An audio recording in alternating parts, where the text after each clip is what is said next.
2024 के लोकसभा चुनाव का रिजल्ट डिक्लेयर होने में अभी लगभग 1 महीना बाकी है, लेकिन बीजेपी ऑलरेडी एक सीट जीत चुकी है। सूरत में कांग्रेस कैंडिडेट का नॉमिनेशन फॉर्म रिजेक्ट होने और बाकी कैंडिडेट्स के अपना नॉमिनेशन फॉर्म विड्रॉल करने के बाद 22 अप्रैल को बीजेपी के मुकेश दलाल को निर्विरोध सूरत से सांसद चुन लिया गया है। हम यहाँ पर बात करने वाले हैं कि मुकेश दलाल ऐसे पहले सांसद नहीं हैं जो कि निर्विरोध चुने गए हैं। 1952 के पहले लोकसभा चुनाव से अब तक मुकेश दलाल के अलावा 28 और लोकसभा सांसद निर्विरोध या अनकॉन्टेस्टेड या अनअपोज्ड चुने जा चुके हैं। अगर हम यहाँ बात करें कि किन चुनावों में सबसे ज़्यादा सांसद निर्विरोध चुने गए, तो 1952, 1957 और 1967 इन तीनों ही चुनावों में हर बार 5-5 सांसद निर्विरोध चुने गए। अगर हम स्टेट की बात करें तो जम्मू कश्मीर से अब तक सबसे ज़्यादा 4 सांसद अनअपोज्ड चुने गए हैं। इसी प्रकार हम पार्टी की बात करें कि किस पार्टी के सबसे ज़्यादा सांसद निर्विरोध चुने गए हैं, तो कांग्रेस पार्टी के सबसे ज़्यादा 20 सांसद निर्विरोध चुने जा चुके हैं।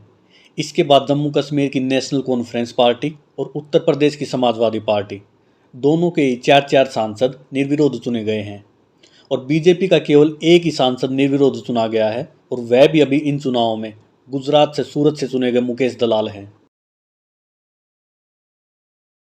देश में 2 लोकसभा सीट ऐसी हैं जहां से एक से ज़्यादा बार सांसद अनअपोज्ड यानी कि निर्विरोध चुने गए हैं। ये 2 सीटें हैं सिक्किम और श्रीनगर।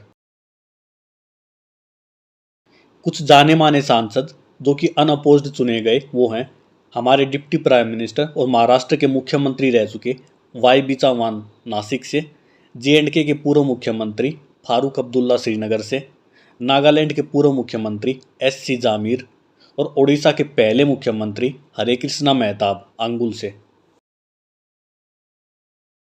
1952 के पहले लोकसभा चुनावों में आनंद चांद हमारे देश के पहले और अब तक के इकलौते ऐसे इंडिपेंडेंट कैंडिडेट हैं जो कि अनअपोज्ड चुने गए थे। आनंद चांद बिलासपुर रियासत के 44वें राजा थे। उस समय बिलासपुर एक अलग लोकसभा सीट थी और अब यह हिमाचल प्रदेश में है।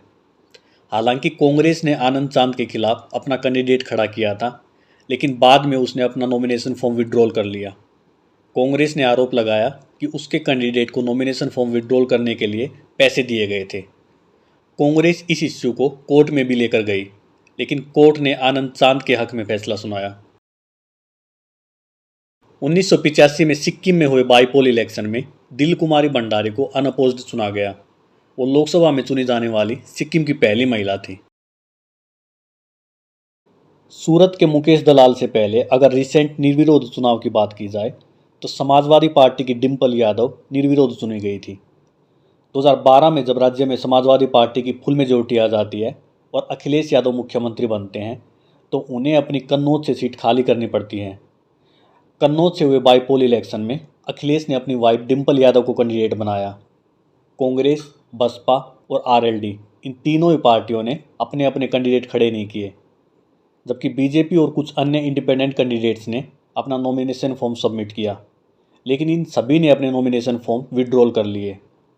हालांकि बीजेपी ने समाजवादी पार्टी पर आरोप लगाया कि उन्होंने दबाव डालकर बीजेपी कैंडिडेट का नॉमिनेशन फॉर्म विड्रॉल करवाया।